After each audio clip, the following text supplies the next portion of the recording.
सियासी सरगर्मियां तेज़ हैं और 18 तारीख को पहला फेज़ जो है वो कश्मीर के अंदर में जम्मू के डोडा किश्तवाड़ इलाके व रामबन बनिहाल इलाके के अंदर भी जो है वो देखने को मिलेगा। वहीं पे अगर नेशनल कॉन्फ्रेंस और कांग्रेस की बात करें तो एक कोलिजन जो है वो निकल के सामने आया, जिसके बाद जो है वो कहीं ना कहीं जो सेंटर में बैठी हुई पार्टीज़ हैं वो लगातार निशाना साध रही है नेशनल कॉन्फ्रेंस के ऊपर और उनके मैनिफेस्टो के ऊपर भी। इसी के ऊपर बातचीत करने के लिए इस समय मेरे साथ प्रोविंशियल प्रेसिडेंट जो रतन लाल गुप्ता जी हैं वो इस समय बातचीत में मौजूद हैं। इनसे आप बातचीत करते हैं। सर, आपके मैनिफेस्टो के ऊपर जो है वो काफ़ी ज़्यादा जो है वो सवाल या निशान जो है वो खड़े किए जा रहे हैं। तो मैं देख रहा हूँ आप मैनिफेस्टो भी जो है वो निकाल के दिखा रहे हैं। हालाँकि 18 तारीख को जो है वो पहला चरण होना है, तो इस मैनिफेस्टो के हवाले से आप क्या संदेश देना चाहेंगे? और दूसरा, इस बार अगर नेशनल कॉन्फ्रेंस की सरकार बनती है तो किस तरह से जो है वो स्टेटहुड और 370 के ऊपर जो है वो राजनीति रहेगी, किस तरह से उनको जो है वो वापस किया जाएगा?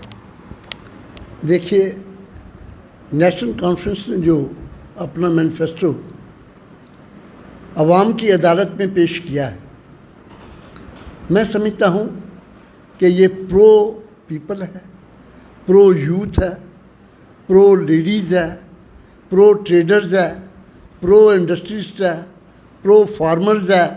मतलब कोई भी ऐसा तबका नहीं है जिसने इस मैनिफेस्टो को सराहा नहीं हो और इस मैनिफेस्टो की तारीफ ना की हो। उन्होंने कहा ये एक रोड मैप जो नेशनल कॉन्फ्रेंस ने जम्मू कश्मीर के अवाम के सामने रखा है, ये एक पिछले 10 सालों में जो इस सरकार ने जख्म दिए हैं, वो मैं समझता हूँ कि ये मैनिफेस्टो जो दिया है वो उन जख्मों को पुर करेगा, मलहम का काम करेगा। तो इस मैनिफेस्टो में आप देखेंगे कि हमने सबसे प्रायोरिटी जो हमारी है इस वक्त वो जम्मू कश्मीर का फ्यूचर है। मतलब जम्मू कश्मीर के नौजवान हैं जो अनएम्प्लॉयड हैं, जो 2 टाइम की रोटी के लिए तरस रहे हैं, जिनके पास पॉकेट मनी नहीं है खर्च करने के लिए।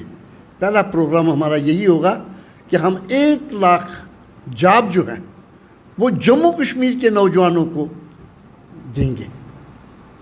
दूसरा, आप देखें कि महंगाई आसमान छू रही थी, तो हमने ये फैसला लिया, जो गैस का सिलेंडर 450 रुपये पे मिलता था, आज वो 1000 से ऊपर उसकी कीमत हुई है।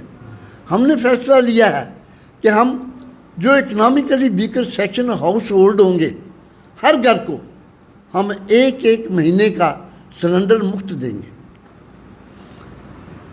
बिजली, हमारी पूरी कोशिश होगी कि ये जो जिस ढंग से यहाँ पे इस सरकार ने बिजली के लिए लोगों को तरसाया है, बिजली के स्मार्ट मीटर लगा के बिल्स जो रेस किए हैं, जिसका 200-250 बिल होता था, 2,500-3 हज़ार का पर्चा, उसको जब थमा देंगे तो उसका तो दिल वैसे ही बैठ जाएगा।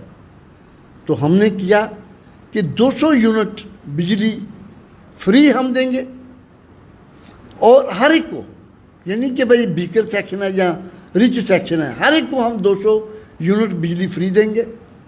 और रेट हमारा जो बिजली फ्री देने का है 200 यूनिट का, वो दिल्ली पैटर्न पे नहीं होगा। दिल्ली पैटर्न पे ये है कि जैसे 200 तक तो फ्री है, लेकिन जब 250 हो जाती है तो वो पैसे 250 के चार्ज करते हैं। हम जब 250 हो जाएगी तो हम 50 यूनिट के पैसे चार्ज करेंगे, 200 यूनिट हम उसका फ्री रखेंगे। आज आप देखेंगे वीकर सेक्शन जो है, इकोनॉमिकली वीकर सेक्शन के जो हाउस होल्ड हैं, उनका गुजारा करना बड़ा मुश्किल है। तो हमारे मैनिफेस्टो में हमने रखा है कि जो house hold economically weaker section का होगा, उसकी फीमेल जो एल्डरली फीमेल लेडी होगी, उसको हम 5,000 रुपया महीना देंगे ताकि वो अपने घर का बंदोबस्त कर सके, अपने घर को चला सके। जब शेख साहब की हुकूमत थी तो हमने एजुकेशन को प्रायोरिटी दी थी उन्होंने, क्योंकि वो खुद टीचर थे। वो जानते थे कि अगर मुझे जम्मू कश्मीर में तरक्की लानी है, जम्मू कश्मीर को आगे बढ़ाना है, यहाँ के लोगों की मैंने रहन सहन की उन्नति करनी है तो हर किसी को पढ़ाई जो है वो ज़रूरी है। तो उन्होंने फ्री एजुकेशन रखी थी अप टू यूनिवर्सिटी लेवल। अब हमने up to graduation level free education बच्चों के लिए भी और बच्चियों के लिए भी, और यूनिवर्सिटी के अंदर बच्चियों के लिए हम फ्री एजुकेशन देंगे। इसके अलावा आप देखेंगे कि इंडस्ट्रीज जो है इस वक्त आपका, अमित शाह जी ने तो कहा था 5 अगस्त 2019 को कि जम्मू कश्मीर के अंदर हम इतना इंडस्ट्रियलाइजेशन कर देंगे कि कोई बेकार नहीं रहेगा। लेकिन इन्होंने ग्रास रूट लेवल पे और ग्राउंड लेवल पे आप देखिए कितनी इंडस्ट्री आई है। मतलब पिछले 5 साल से कोई इंडस्ट्री नहीं यहाँ ला पाए वो, जिससे हमारे बेरोजगार वहाँ काम करते। हमने इंसेंटिव दे रहे हैं, हम ऐसे इंसेंटिव दे रहे हैं कि जिससे जो इंडस्ट्री सिख इंडस्ट्री भी है वो भी दोबारा अपने पैरों पे खड़ी होगी। इसके लिए हम इंतजाम कर रहे हैं। हमने फार्मर्स के लिए, आपने देखा होगा कि पिछले साल 2 साल पहले 3 काले कानून पार्लियामेंट के अंदर पास हुए थे किसानों के अगेंस्ट। एंटी किसान वो कानून थे। किसानों ने प्रोटेस्ट किए, 750 से ज़्यादा किसान शहीद हो गए और फिर जाके इस सरकार ने वो कानून वापस लिए। आज भी उनका मेन मुतालबा ये है कि मिनिमम सेल प्राइस फिक्स की जाए, वो दिया जाए। हमें मुतालबा है, उनका डिमांड है, हम ये पूरा करेंगे और मिनिमम प्राइस सेल प्राइस हम करेंगे। उनको ये डिमांड उनकी पूरी करेंगे। इरीगेशन का हम काम करेंगे उनके लिए। और बाकी जो हमारे, जैसे आप देखें डेली वेजर है हमारे 60,000 से ऊपर है। और आपने देखा पिछले 4-5 साल से बच्चों को लेके, फैमिलीज को लेके वो बेचारे सड़कों पे आगे थे। उनके बच्चों के स्कूलों को निकाल दिया, बच्चों को फीस नहीं पे कर सके, 2 टाइम की रोटी के लिए आवाज़ार थे वो। हम आप इस मैनिफेस्टो में वायदा कर रहे हैं कि साहब पहली फुर्सत में हम, जब हमारी कैबिनेट बनी, सरकार हमारी बनी, तो हम उनको रेगुलाइज करेंगे। आपने इन सोसाइटीज़ की बात की है अपने मैनिफेस्टो के अंदर, तो फिर भाजपा क्यों इसको जो है वो ये कह रही है कि बरगलाने का काम जो है वो नेशनल कॉन्फ्रेंस कर रही है, ये चीज़ें कभी हो ही नहीं सकती। तो मतलब कि वो क्यों इस मैनिफेस्टो के ऊपर निशाना साध रहे हैं? आपने भी कुछ ना कुछ तो रिसर्च किया ही होगा। देखिए, जब से हमारा मैनिफेस्टो आया है पूरी बीजेपी जो है वो फ्रस्ट्रेशन में आ गई, कंफ्यूज हो गए हैं। और ये बात सोच रहे हैं, वो कह रहे हैं, इवन कि आप अंदाज़ा लगाइए मुल्क के होम मिनिस्टर जनाब अमित शाह जी ने भी जब ये मैनिफेस्टो पढ़ा, मैं तो मुबारक दूंगा उनको कि हमारी पार्टी कितनी खुशकिस्मत है कि हमारा मैनिफेस्टो जो है अमित शाह जी ने लफ्ज़ बलफ्ज़ पढ़ा और उस पर वो अपनी स्टेटमेंट दे रहे हैं या उस पर डिस्कस कर रहे हैं वो। तो हमें तो खुशी है इस बात की कि हमारा मैनिफेस्टो कितना लोकप्रिय मैनिफेस्टो है कि मुल्क का होम मिनिस्टर उसका एक एक जायज़ा ले रहा है, उसके एक एक आइटम का जायज़ा ले रहा है। तो मैं समझता हूँ कि ये पुखराट में आ गए हैं कि इतना बेहतरीन लोकप्रिय मैनिफेस्टो जो नेशनल कॉन्फ्रेंस ने पेश किया है, मैं भी उसका एक मेंबर था और हमारे तमाम साथियों ने बहुत मेहनत के साथ ये मैनिफेस्टो रखा है। और ये जो बात कह रहे हैं कि ये होगा नहीं, हमारी हुकूमत आ रही है, हम आपको करके बताएंगे। और इस मैनिफेस्टो की एक एक आइटम जो मैंने आपसे सामने बोली है हम पूरी करेंगे। और मैं विश्वास दिलाता हूँ अपने जम्मू कश्मीर के भाइयों को, जम्मू कश्मीर के अपने लोगों को कि ये आपका ही मैनिफेस्टो है और ये मैनिफेस्टो हम पूरा करेंगे। मैं आपको यकीन दिलाता हूँ। अमित शाह जी वैसे टाइम निकालते हैं। अब दूसरी बात ये है, अब बीजेपी की बात देख लीजिए, इनका एक ही मैनिफेस्टो है, वो है परिवारवाद कहना। पहला भी कहना यही है, 3 परिवार हैं और ये परिवार हैं, अब्दुल्ला परिवार है, वो ये गांधी परिवार है, मुफ्ती परिवार है। अरे भाई, अब तो इलेक्शन है, जाइए लोगों के पास अपना प्रोग्राम ले जाइए अपना मैनिफेस्टो ले जाइए, जैसे हमने दिया है, जैसे हमने दिया है ना। परिवार की बात है तो पहले प्रिया सेठी जी को टिकट मिली, अब युद्धवीर सेठी जी को टिकट मिल गई। मैं ये तो लोगों को कहने की है ना, कहते हैं अपना जब बीता। मुझे आप बताइए, अनुराग ठाकुर जी क्या हैं?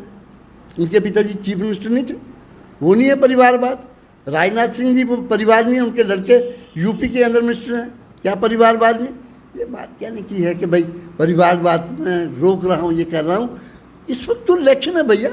परिवारवाद लोगों के दिलों में अब्दुल्ला परिवार बसता है, इसलिए उनको वोट मिलते हैं, इसलिए वो हुकूमत में आए हैं। वो किसी की खैरात पे नहीं आए हैं या खैरात पे नहीं आते। हम अपना प्रोग्राम लोगों के सामने रखते हैं।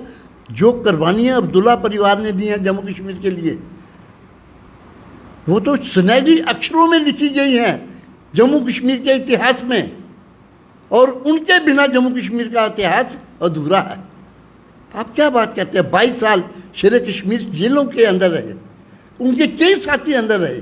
1500 से ज़्यादा हमारे लोग, जो हमारे मंत्री जिसमें हैं, स्पीकर थे, हमारे वर्कर, डिस्ट्रिक्ट प्रेसिडेंट, उनको इस मिलिटेंसी में मारे गए। आप किस परिवार की बात करते हैं? आप किस पार्टी की बात कर रहे हैं? वैसे रतन जी, आपने मेरी बात का जवाब नहीं दिया। अमित शाह जी टाइम निकालते हैं वैसे? वो तो है ही है, मतलब उनको एक टाइम मिल गया। वो तो हैरान रह गए हैं कि इतना बेहतरीन मैनिफेस्टो नेशनल कॉन्फ्रेंस ने जो लोगों को दिया है, वो तो पढ़ के खुद हैरान है कि साहब ये किस किस्म का इतना लोगों को, मैं समझता हूँ कि उन्नति वाला। फारूक साहब ने डायरेक्ट भेजा था या फिर किसी के थ्रू पहुंचा उन तक? नहीं, हमने तो इसमें डाला, लोगों ने भी दिया होगा उनको। मैं समझता हूँ उनकी तो दर्जनों एजेंसियाँ यहाँ काम कर रही हैं। हो सकता है उन एजेंसियों के थ्रू गया हो या हमारा नेट के थ्रू गया हो। हमने तो ओपन है। देखिए, नेशनल कॉन्फ्रेंस एक ओपन किताब है, बिल्कुल हर बात हमारी ओपन है। तो हम ये समझते हैं कि अब लोगों की अदालत में हम गए हैं, हमने अपना मैनिफेस्टो लेके गए हैं, अपना प्रोग्राम लेके गए हैं। हमारा विजन जो है वो ये है, हमारा रोड मैप ये है। हम लोगों के लिए हैं, लोग हमारे लिए हैं। तो लिहाजा मैं समझता हूँ कि जिस प्रकार से नेशनल कॉन्फ्रेंस ने खुले दिल से अपने लोगों, जम्मू कश्मीर के लोगों के सामने गए हैं प्रोग्राम लेके, और उसी खुले दिल से, उसी प्यार से, उसी आशीर्वाद हमें देंगे वो, और वोट की शक्ल में हमें आशीर्वाद देंगे। मैं समझता हूँ कि अब की बार जैसे लोगों ने मन बनाया है, और ख़ासकर हमारा मैनिफेस्टो देख के लोगों ने अपना बिल्कुल, जैसे कहते हैं यू टर्न, अगर कोई साथी कोई ऐसा था जो समझता था कि नहीं, उसने भी यू टर्न लेके हल की तरफ जाना शुरू हो गया, और उसने मन बना लिया कि अब की बार जो बटन दबेगा वो हल का दबेगा, और हुकूमत जहाँ बनेगी वो नेशनल कॉन्फ्रेंस की बनेगी। बहुत बहुत शुक्रिया रतन जी बातचीत करने के लिए। ये हम प्रोविंशियल प्रेसिडेंट रतन लाल गुप्ता जी से बातचीत कर रहे थे, जिसमें हमने मैनिफेस्टो को लेकर बातचीत की है। हालांकि रतन लाल जी का ये कहना है कि हम धन्यवाद करते हैं होम मिनिस्टर अमित शाह जी का, उन्होंने वक्त निकाल के जो है हमारा मैनिफेस्टो पढ़ा और उसके बाद टिप्पणी की। और मैं भी बड़ा हैरान हूँ कि टिप्पणी हुई है वैसे अमित शाह जी के द्वारा। अब अमित शाह तक किसने मैनिफेस्टो पहुंचाया, कहां से पहुंचा मैनिफेस्टो, वो अब देखने वाली बात है। हालांकि भाजपा की तरफ से अभी तक कोई मैनिफेस्टो लॉन्च नहीं किया गया है। मेन स्ट्रीम पार्टीज़ जो है उनसे कोई भी अभी मैनिफेस्टो लॉन्च नहीं किया गया है। वहीं पे अगर रीजनल पार्टीज़ की, लोकल पार्टीज़ की अगर हम बात करें तो उनके द्वारा जो है वो मैनिफेस्टो लॉन्च हो चुके हैं। और नेशनल कॉन्फ्रेंस के मैनिफेस्टो जो है इस समय काफ़ी ज़्यादा चर्चाओं में है, और हमने ज़रूरी समझा कि इसके ऊपर हम बातचीत करें। अपनी राय इस वीडियो के कमेंट सेक्शन में ज़रूर रखिएगा। आप इसी तरह से बन रहे द न्यूज़ 9 के साथ। मुझे दीजिए इजाज़त। आदाब, अस्सलाम वालेकुम।